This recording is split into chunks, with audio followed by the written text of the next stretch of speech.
Hello and welcome to Renting Ready. Today we are working on Unit 3, Living with Flatmates.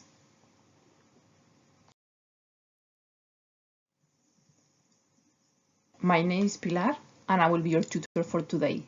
Welcome to another Renting Ready lesson. I hope you find it useful. What we are learning today. Today we're going to be talking about different types of shared accommodation, pros and cons of shared accommodation, common problems, what to do if there is a problem with someone you share your accommodation with. We are going to list house rules which are important to you. We are going to list different ways of paying bills when you are in a shared property. And finally, we're going to talk about things to think about when you share with other people.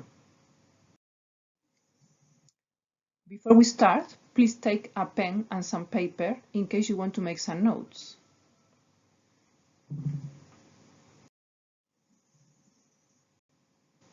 Once you are ready, click on the Next button.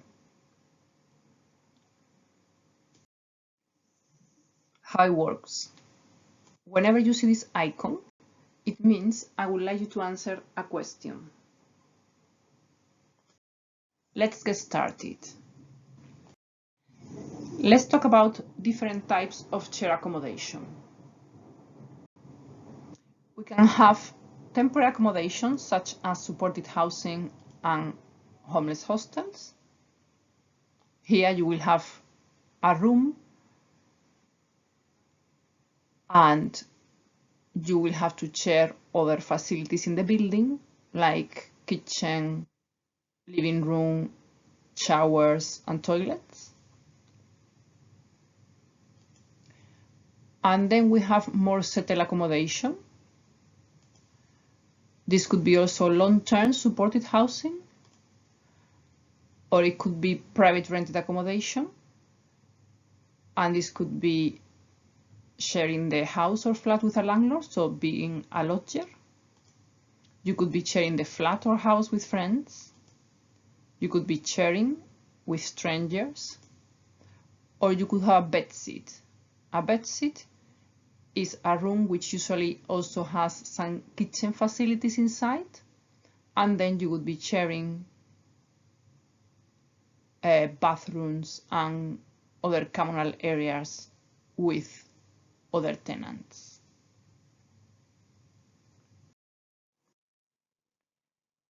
Let's talk about the benefits of sharing. What kind of things can be positive and beneficial about living in a shared house or flat? Spend a few minutes writing down your ideas, and then we can compare.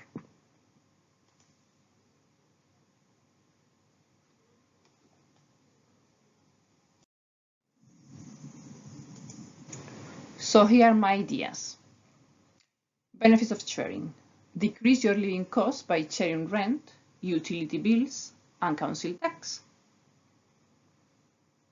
So basically, sharing is cheaper than living on your own. You might be able to start saving some money instead of spending all your income in rent. Household duties and responsibilities can be a real burden if you had to do them all by yourself. So by sharing them with your flatmates, you will have less to do and less to worry about. If you get on with your flatmates, you can enjoy watching films together, have parties, or simply a chat. When you have a problem, there will be usually someone around to talk to about it. Let's have a look at some more benefits.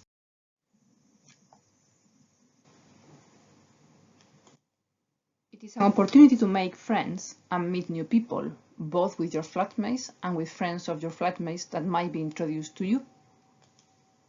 If you feel unwell or an emergency comes up, there might be someone there to help you. Renting a room instead of a whole property gives you some more flexibility. Often, you just need to find someone to replace you if you want to move out, although this must be with the agreement of the landlord. It may be reassuring to know that you will be safe with other people in the house. You can learn a lot about yourself through the process of sharing. This will be useful in other aspects of your life, for example, your relationships at work and with your family and friends. Let's have a look now at some of the cons of sharing.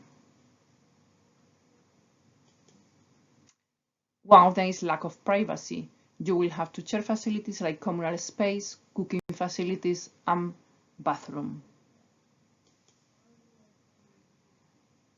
Loss of control. Some decisions will be taken collectively and you will have to stick to house rules. Stress.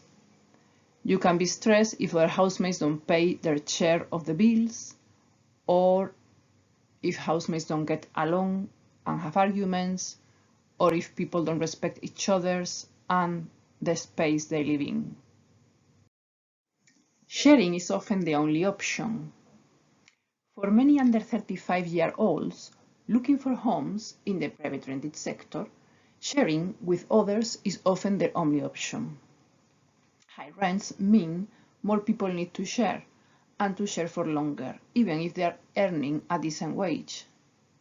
For those young people claiming benefits, the shared accommodation rate, SAR, means that sharing is the only affordable option.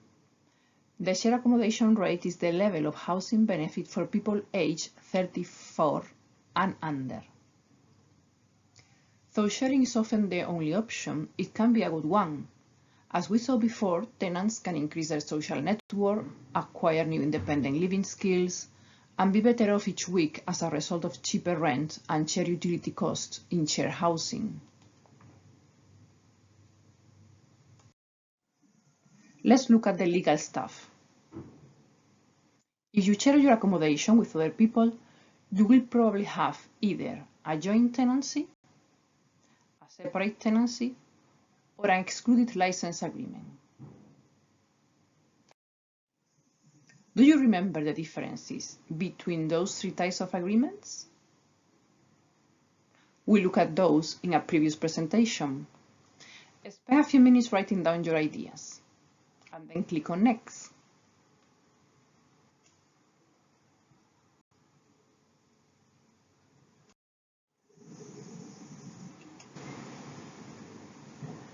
So, separate tenancies. That's a tenancy where only one person is named in the tenancy, even if it is a house share. The person named in this tenancy agreement is responsible only for their share of the rent. If one of the other housemates fails to pay their share of the rent, this does not affect the others. Now let's look at the joint tenancy. A joint tenancy is when more than one person are named in the tenancy agreement. All the named people are jointly responsible for the tenancy. This means you could be responsible if another named person does not pay their share of the rent. And finally, excluded license agreement. This is when you do not have exclusive use of a property and have little rights as an occupier. You can be asked to leave with reasonable notice. The landlord does not need to provide a reason. Examples of where this is used: when you live with your landlord as a lodger, some hostels, supported housing, and student accommodation. So make sure that before you sign your agreement, you know what kind of agreement it is, as this is really important. House in multiple occupation, HMO. This is another legal aspect of sharing. When 3 or more people who do not belong to the same household share a flat or house, this is legally called an HMO, house in multiple occupation. Why is this relevant? HMOs are covered by additional legislation to ensure they are safe, and the landlord must apply for an HMO license from the council. So if you are moving into an HMO, make sure the landlord has the right license.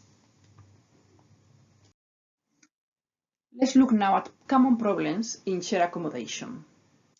What do you think are the most common problems that might arise when you share a flat with others? Spend a few minutes writing your ideas down, and then click on the next button.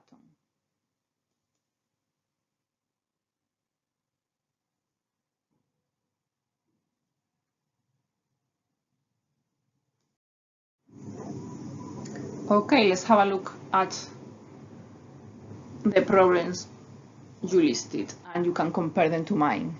I've got first cleaning.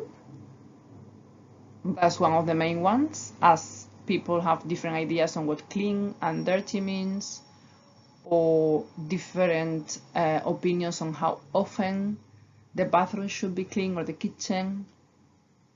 Second one, I have dirty dishes. Third, I have paying for everyday products such as milk, toilet paper, washing up liquid, paying bills, visitors, noise, and safety and security. I'm sure we have some similar ones. So let's talk about sorting out problems when sharing a house or sharing a flat. Again, can you think of ways to prevent those problems from happening in the first place? So if you think about the problems we listed before, just spend a few minutes writing some ideas down on how you could prevent those from happening. Once you have finished writing your ideas, click on the next button.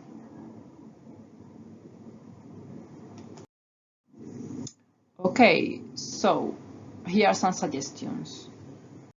I have having house rules, having a cleaning rota, having a notice board. It's a way of communicating with your housemates. Having a house kitty for shared household items such as milk or washing up liquids, tea. You can also share a meal or watch a movie with your housemates, so you will get to know them better and it will be easier to communicate with them when there is a problem. And having regular meetings.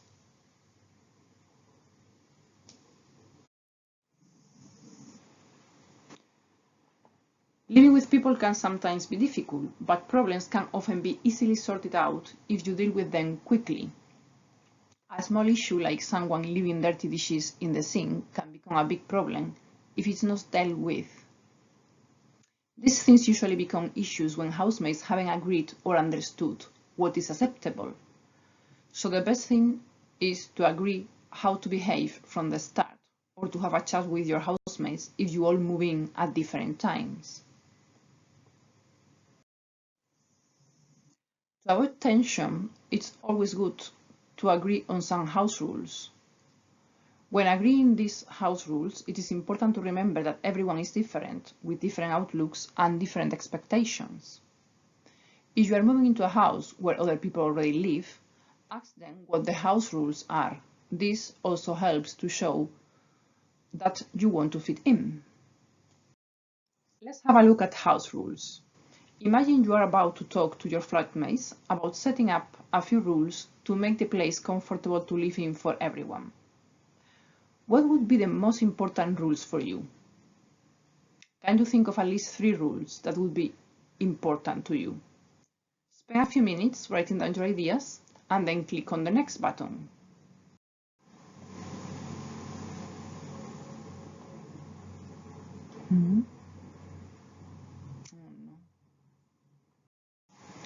Let's look at house rules. Imagine you are about to talk to your flatmates about setting up a few rules to make the place comfortable to live in for everyone. What would be the most important rules for you? Think of at least 3 rules. Spend a few minutes writing your ideas down and then click on the next button.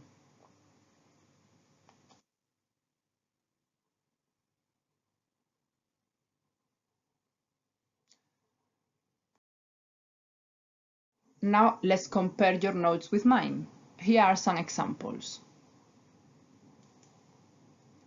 Cleaning of communal areas to be done weekly. Have a cleaning rota. This is to be done straight away after eating so everyone can come to a clean and tidy kitchen to cook or eat. Have a kitty to pay for shared items like toilet roll, cleaning products, washing up liquid. Everyone can put £2 per week in the kitty. Let others know if you plan to have friends over. No noise after 10 p.m. unless agreed. Never enter other people's rooms without their permission. So these are some suggested rules, but there can be any other rules as well. I'm sure some of them are similar to the ones you wrote down. So to recap, to minimize problems in shared accommodation, it can be useful to agree on who is responsible for cleaning and when, agree when the dishes should be done, agree when and for how long it is okay to have visitors, agree how to pay for shared household items, agree on what noise levels are acceptable and when. A notice board in a central place can be handy to keep your agreed house rules and to leave messages. It can be a good way of communication if people are not at home at the same time. How to solve problems with housemates? Communication. If someone in the house is creating a problem or has upset you, talking to them about it might be the best solution.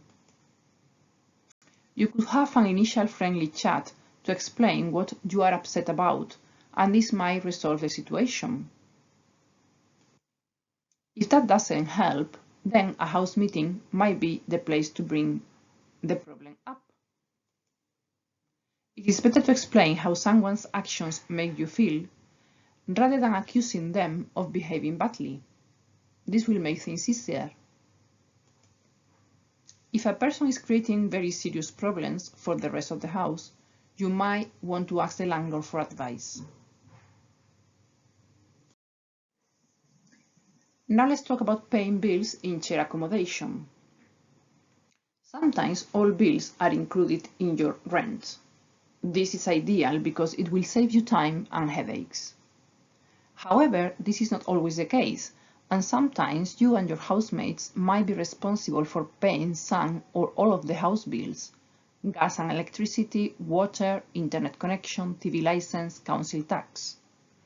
Paying bills can sometimes lead to arguments among housemates.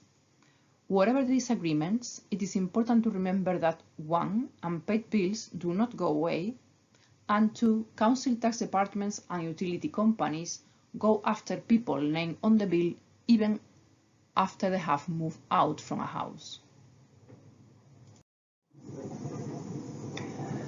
These are some of the ways in which bills can be paid when you are in shared accommodation.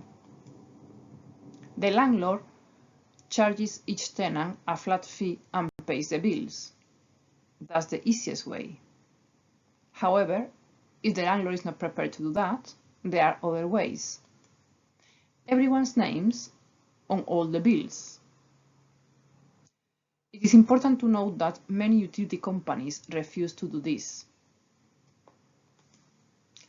You can have different bills in different housemates' names, so each person will be responsible for 1 or 2 bills. You can have a joint account. However, it is important to bear in mind that this is not easy to set up and that most banks do not accept more than 2 or a maximum of 3 names on a joint account. Prepayment meters. This is only for gas and electricity. Having a house kitty.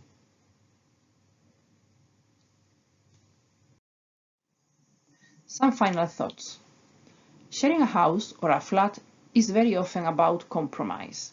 So when thinking about moving into a house already occupied by other people, think about things that are important to you and those things that don't matter so much. Knowing what matters and how you like to behave when sharing a house will help you ask the right questions and check out your possible flatmates more easily. So think about those before going to view the place. Will you and your flatmates have similar likes and dislikes? You don't have to have the same interests as other people in the house, but you do need to get along. So if you like to play the drums every day, it wouldn't be a good idea to share with people who like to live quietly. Do you like to be tidy or untidy? If you are very tidy or very untidy, it might be really annoying living with people who are your complete opposite. Take a good look around when you visit the house or flat so you can see if it is a tidy or untidy place. How much peace and quiet do you need? Do you need a quiet place to study in the evening? Do you mind if your housemate comes into your room for a chat? Are you an early bird or a night owl? Are you someone who likes to get up early, or are you someone who likes to stay up late? If you are an early riser because of work, or that's what you like to do, then you probably won't like living with people who like to stay up late. Do you work late shifts yourself? How do you feel about smoking? Are you a smoker? If the others in the house don't smoke, do you mind going outside to smoke? Would you clear away the cigarette butts or empty the ashtrays? If you are a non-smoker, would you live with people who smoke?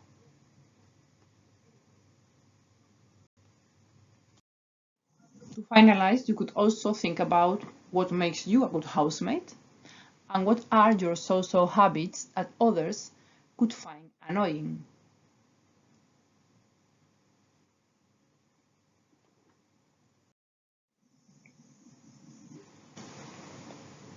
So as we have seen, house sharing can be a positive experience. So if the only reason why you are considering sharing is affordability, try to think of all the other potential benefits of sharing and make the most of it. Later on, you might be able to afford renting a property on your own.